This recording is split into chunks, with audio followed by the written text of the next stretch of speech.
Protectors of the very good luck.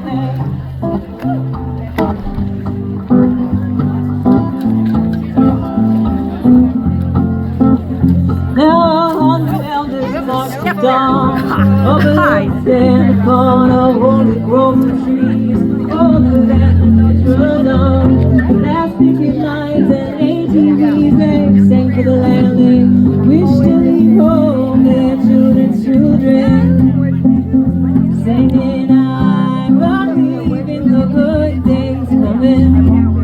I believe in the love that lives on this earth of resilient bodies. I am here to receive, I am here to give.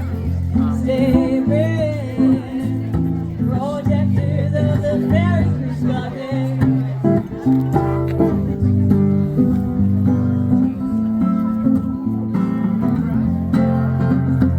Now there's a war been going on, and the soul of the world seems to play upon.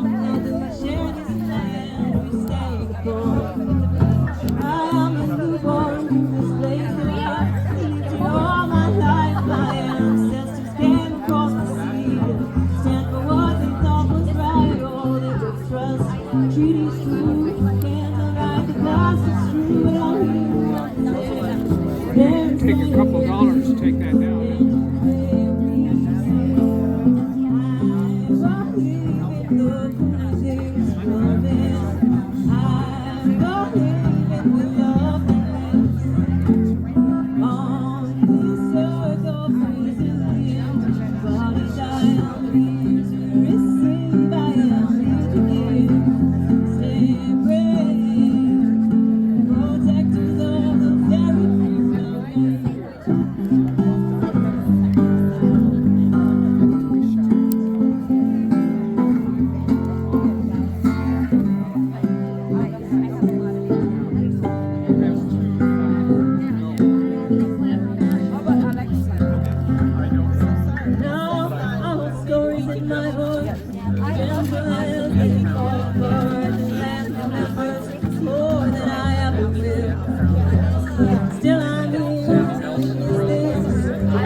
If you like to sing, that's a nice singable line altogether. It's just, I believe in the good things.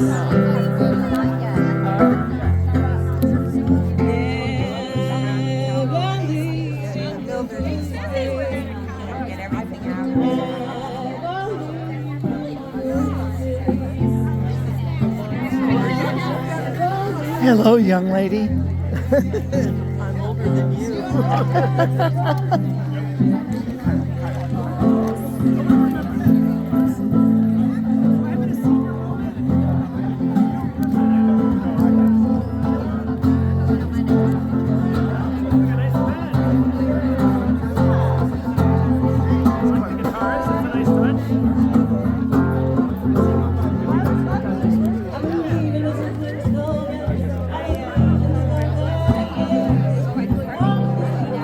Nobody watches.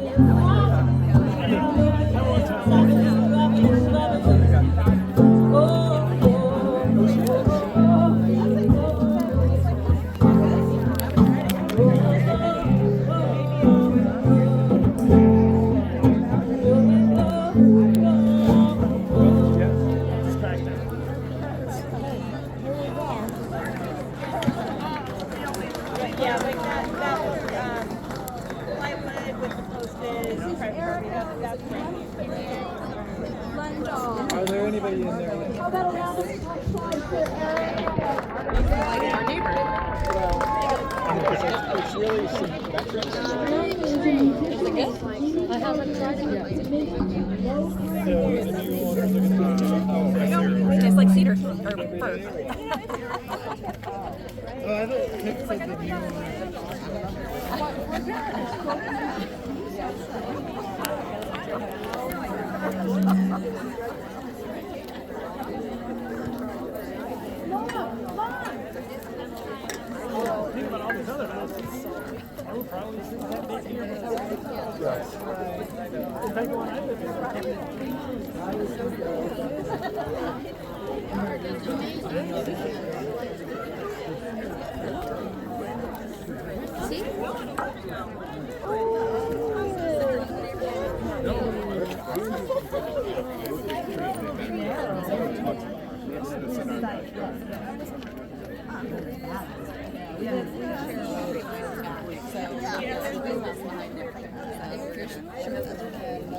He actually got his undergrad in forest management, so he knows a whole hell of a lot about trees. We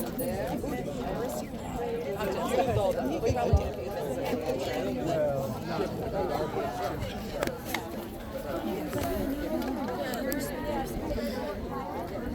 Folk medicine roots, so our personal and collective histories that we do. So another round of applause for Erica. Thank you so much for being here with us today.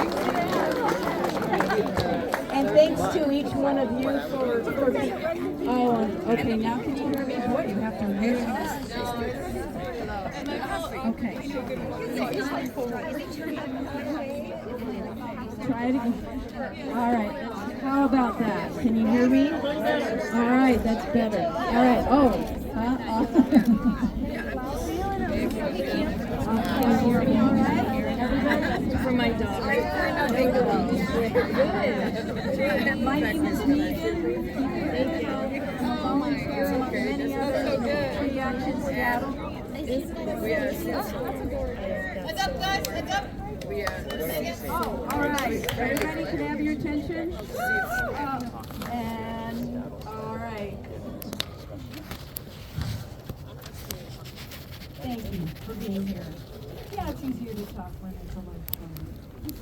I'm Megan with Tree Action Seattle, and we are here to celebrate a tree.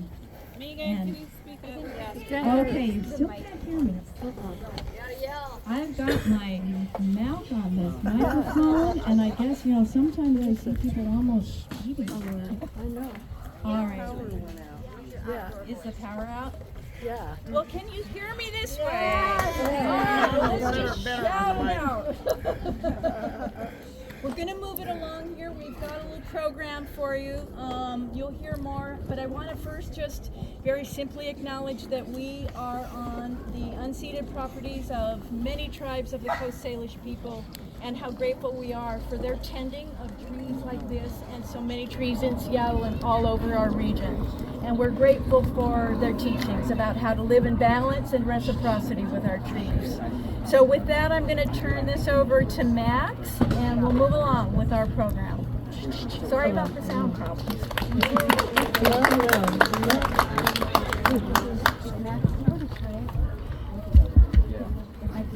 All right, Max. Woo! Is that any louder? Yeah. All right, sweet. Oh, perfect. Thank you so much, Erica, for leading us off. We very much appreciate you starting the block party / birthday party. My name is Max. I am a resident who just lives a few blocks up on Woodlawn. So I'm a proud Woodlawn and Greenlake neighbor. And my wife, Tiffany, is here. Where's my wife, Tiffany? We have taken it upon ourselves to plant trees on our property, so we get very interested and excited when we hear about trees that may not be able to stay in our neighborhood, especially this Greenlake sequoia. A brief introduction is really important to understand Tree Action Seattle, and the reason why I'm here is because in August, Tree Action Seattle hosted an event here to raise awareness to the community about this specific giant sequoia and its potential demise. And it got us interested, got us involved, and we've started to organize neighbors. And I think David Tuneman is also right here as well. David and I and others have been trying to organize community members here to bring information out and light to shine on what's happening in the neighborhood as well as what's happening to this Greenlake sequoia. So thank you for coming today. Happy to be a contact after today to talk about what we're going to do and what's next. But again, Erica, thank you so much. She might be here a little bit later on as we organize and talk about next steps. What I want to do also now is introduce others who have been involved in some of the organizing here in this local community. Megan, I don't know if I heard you talk and introduce yourself. Did you get a chance to introduce yourself sufficiently? Okay, got it. Sounds great. So again, we have a growing community. There's a treeforgreenlake@gmail.com address. If you're not involved, you can also sign up there. There's some more information here. But what I wanted to do next is to allow Sandy Shetler from Tree Action Seattle to talk a little bit about her involvement with Tree Action Seattle and the greater scope of what's going on in the Seattle area. And then we'll talk a little bit more in detail about this specific sequoia and what we know is happening next. But also, really, more importantly, to celebrate this tree. We certainly don't have an exact date of when this tree was born. We think that it could be decades old, perhaps 80, perhaps 120 years. Nobody really knows. But what we do know is this is a magnificent, a ginormous, and an extraordinary sequoia. The arborist report that has been submitted to the city for redevelopment of this property says that this giant sequoia is at breast height, which is about 4.5 feet off the ground, which is where the normal arborist determinations of size are, is that it's 64 inches in diameter. It's also 100 feet tall. It's also in good condition, apparently compared to all the other trees on the property that are not as in good condition according to that arborist. I'm a little suspect of that myself, but point being, this is a giant tree. This tree has been here longer than I've been alive. This tree is one of 12 Greenlake sequoias. If you walk around Greenlake, there's only about 12 giant sequoias on Greenlake proper. But when my wife Tiffany and I came to this neighborhood, we came to this neighborhood because it's green. It's Greenlake. It's got a lot of trees. It's not just a lake, but it's green. So we really want to encourage folks, this homeowner, other homeowners, to think about retention of giant trees and think outside the box. We've certainly spent some time reaching out to the Seattle Department of Construction and Inspections. People have reached out to Dan Strauss and other council members to bring them abreast of the situation here. I have full confidence that Dan Strauss is aware of this tree, is aware of some of the issues regarding this tree, but unfortunately we don't see a lot of things stopping the development from cutting down this tree and other trees on the property. With that, we want to talk about sequoias, this sequoia, the birthday of this sequoia, and what we as a community can think about and do to retain trees of such gigantic and enormous nature. So let me just take a moment and introduce Sandy Shetler from Tree Action Seattle to talk a little bit about Tree Action Seattle and what they've been seeing and doing. Thanks, Okay, yeah, so I'm Sandy and I'm with Tree Action Seattle, and I'll try to yell, and I'm actually rubbing this microphone on my lips. Okay, so Tree Action Seattle is really just a collective, loose group of all the people that gathered around the cedar in Wedgwood that was occupied 2 years ago. Is everyone familiar? I feel like I'm among friends here. So, Luma the cedar. So since that time, we've really done a deep dive into how has Seattle gotten to this point that pretty much all trees now can be removed for development. The big question that comes up with that is like, well, don't we need new housing? Yes, we need new housing. Can we build housing and keep our trees? Yes, we can. We have many architects that consult with us. Most of them have to be anonymous because they're submitting projects to SDCI all the time. But we get great drawings and ideas, and all code compliant for every project that we stand up for. And this one is no exception. I'll take questions later because you might have questions about this specific project, but it roughly, it's over 6,000 square foot lot, which is actually a large city lot. Legally, they could build 4 houses on this lot, but they're only building one. and they're taking down almost all the trees. We're not sure which one or two will be saved, but pretty much the whole lot will be cleared. And we had an architect look at this design that is currently about to be approved, and we saw that, you know, if the building were pushed back just maybe 3 or 4 feet, and the driveway were moved from one side of the property, which it will be here, to the other side, this tree could be saved. So there's really no logistical reason to remove it. It's really just a matter of choice. And I don't want to demonize people that develop, because we need people to develop housing. But what we really do need to demonize is the laws that were created in Seattle, because they are counter to sustainability, to dealing with climate impacts, and to our health and survivability in an urban environment. That's right. Yeah, so, yeah, go trees. Anyway, as far as where we are, like, politically, we're just not big enough yet, but we're getting there, and we're getting there fast. Things like media attention, telling your friends, growing our email list. A former council member looked at our email list, which is about almost 7,000 people, and he said, you need to be twice as big, and then they're going to listen to you. So I have today, oh, I should have brought it over. Can you hold up that sign that's over there? Someone that... I'll get it, Sandy. Oh, how you can help, yeah. So today, what our goal, we have 3 goals with this tree and all of Seattle's trees. One is we want to change the tree ordinance, so there's some trees saved on all lots like many other cities do. Many cities require that. Most cities require it, I should say. Seattle's unusual. 2, we want to get trees out of the building department, because Seattle is unusual in managing its trees through its construction department, which is basically in its DNA to remove trees. And then 3, we want a comprehensive plan, which is our growth plan for the whole city, to not pave over everything. Mayor Harrell's new comprehensive plan allows over 90% hardscape on every lot that's developed, and that's just common sense. Tells you if you have concrete, you're not going to have trees and green, and we need it for our health. So here's Tiffany's. I feel like Vanna White is here. So these are the 4 action steps, and it'll be over on the table afterward. We've got 4 things to do. 1, we have a pre-written email. It's on our website, but you can also just use the QR code here. And we talk about the promises that were made in some of the legislation and the subsequent court case, and how we're asking the city to keep those promises, and it's a simple promise. They said that if there were viable alternative designs, that the building department could ask developers to do that. They won't ask. So that's the email. The second, so email city leaders. The second one is we have a change.org petition specifically for this beautiful tree. And when people ask, like, why do you work so hard to save one tree? It's because we have a community and emotional connection to this one tree, and we want to save this one tree as well as all Seattle's trees. And then this one here, sign up for emails.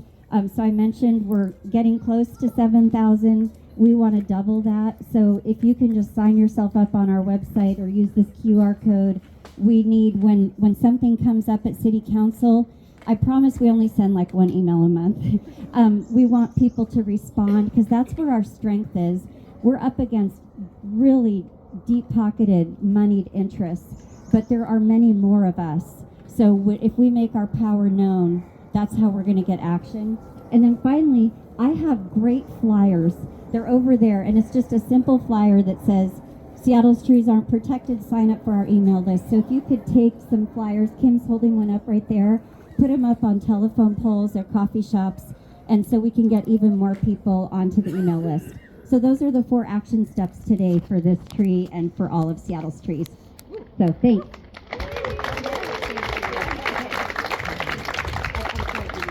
No, perfect. I will not lick it after you. What next? We'd like to have a few people who've also been actively engaged in other trees on different properties, and I'd like to turn the microphone over to Colin to talk a little bit about some work she's done and also some chants that she's worked on. you, Max. I'm Carlin Luke, and I've been teaching at McDonald Elementary just up the hill for the last 6 years. And there are many McDonald families here. Can you please raise your hand and wave? Thank you for coming out. Yay! I retired last year, which gave me some more time to get involved with tree advocacy. And I've had the privilege of substitute teaching in some of the classes this year. And so I've been informing the students about what's going on in tree advocacy. So what I invited them to do, one way to take action, was to write protest chants in support of trees. And so I have them written down, the students' chants here, and I would like you to participate. All right, so we'll do this one, let's say 5 times. So I say trees slay. This is the Gen Alpha language. And you say, so don't slay trees. Okay, here we go. Trees slay. So don't slay trees. Trees slay. So don't slay trees. Trees slay. So don't slay trees. Trees slay. So don't slay trees. Trees slay. So don't slay trees. Yes. Oh, this is great. I wanted to do this for so long. Here's one. Oh, that was by Caroline, Olive, and Eiley. This one is by Elias and Coleman, 5th graders at the school. And it's based on a slogan or something from the 1993 movie Cool Runnings about the Jamaican bobsledding team. And they wanted to give credit to them. So we do it together. You repeat after me first time. Feel the rhythm. Feel the rhythm. Feel the rhyme. Feel the rhyme. Get on up. Get on up. It's tree saving time. It's tree saving time. Let's try it together. Feel the rhythm, feel the rhyme. Get on up, it's tree saving time. Ready, go. Feel the rhythm. Feel the rhyme. Get on up. It's tree saving time. Feel the rhythm, Feel the rhyme. Get on up. It's tree saving time. beautiful. All right, the next one is by David. He's also a 5th grader. And repeat after me. We love trees. We love trees. They help us breathe. They help us breathe. So let them be. So let them be. We love trees. We love trees. They help us breathe. They help us breathe. So let them be. So let them be. All right. Hey, Max, I don't want to leave any kids out. Okay, we can have I one talk more. about the arborist report? This is on video. Maybe. I want your microphone for about 2 minutes. Yeah, let me ask you this. We were going to have a section already set This is aside called to Hey talk about Hey, this let's keep Sequoia it that and way. talk about what So we whenever know you about hear me Sequoia. say that, We've had you another repeat after me. arborist to look at the report. Washington is the evergreen we're state. planning on covering some details. Don't Would you repeat like that to part, talk about especially when I speak. The Okay. bot Washington native people is already the know evergreen that they've state. been Hey, raised hey, with let's as keep kids. it that way. intersection of the requirements that the city Feel our has. wrath as we how carve the that path. botany is Please, misinterpreted. please, let the trees be free. Basically, Hey, hey, let's keep it that way.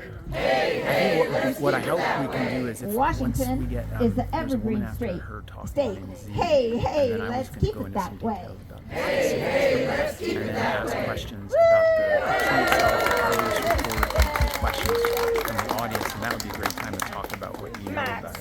Hold on just a second.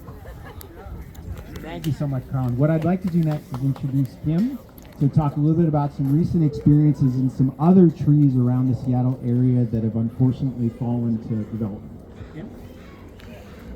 Hi there, everybody. Can you hear me? Well, is this good? Is this better? Okay. So I met this sequoia tree last summer, as I'm sure many of you were here also last summer when we first got acquainted with the sequoia tree. And since then, I've been involved with several communities that have tried to save trees in their own neighborhood. And what I've noticed is a awareness and an advocacy that is growing. And I want to encourage people to stand up for these trees one by one because we are being heard and we are making progress at a city level. Do not give up on the city council. Continue to go to the city council meetings in your neighborhood. I attended one here in Wallingford the other night with Marissa, and she was there in person, and she was willing to listen to us. So when Dan Strauss hosts a meeting, wherever that may be, show up and have an opportunity to discuss this with them, because doing that at the downtown city council meetings is a lot more difficult to be heard. you have these opportunities to connect with these council members who will be voting on a very important piece of legislation in June, which is the one plan, the comprehensive plan, which we want to include new tree, protection as development is going to be considered in this plan. So basically, this is our opportunity to connect development and progress, which is part of the one plan, with tree protection. And do not think that any one step is insignificant. Each and every one of you being here is important. And in these moments when we're standing up for trees like the sequoia tree in this neighborhood, every single one of you here has an important piece in this puzzle of standing up and advocating for the protection of this tree. So do not give up hope. This is still a work in progress. This arborist report is not finished on this property, and this tree is not going to be cut down until that step is complete. So there's still opportunity to advocate. So, continue to write, continue to stand up for the tree, continue to approach SDCI, the developer, whoever's in charge of this project needs to be hearing from you. And each person, if we all did our part, that makes a significant difference. So on a larger scale, we want to change legislation. On a smaller scale, we want to continue to stand up for our community's trees. And I've seen that action, up close and personal this last week. And we were all there, over there in Ravenna, standing up for Grandma Brooks' cedar tree. And I think that was a moment where I recognized we're starting to make a significant difference on a community level. There was so much, going on that day when that tree came down, so many people there, so many people trying to continue their process despite the adversity of the community to this process. So the fact is we're being recognized as a formidable force, that is not going to be letting our trees just get cut down and looking the other direction. So each person here, if we all did our part for advocacy, that will make an important step in the right direction. I just want to continue to encourage people not to feel intimidated, not to feel like this is too late. It's never too late. Continue to stand up for the trees and continue to try to connect with your council members before they vote on this incredibly piece of legislation about development in the city of Seattle. We need to get tree protection.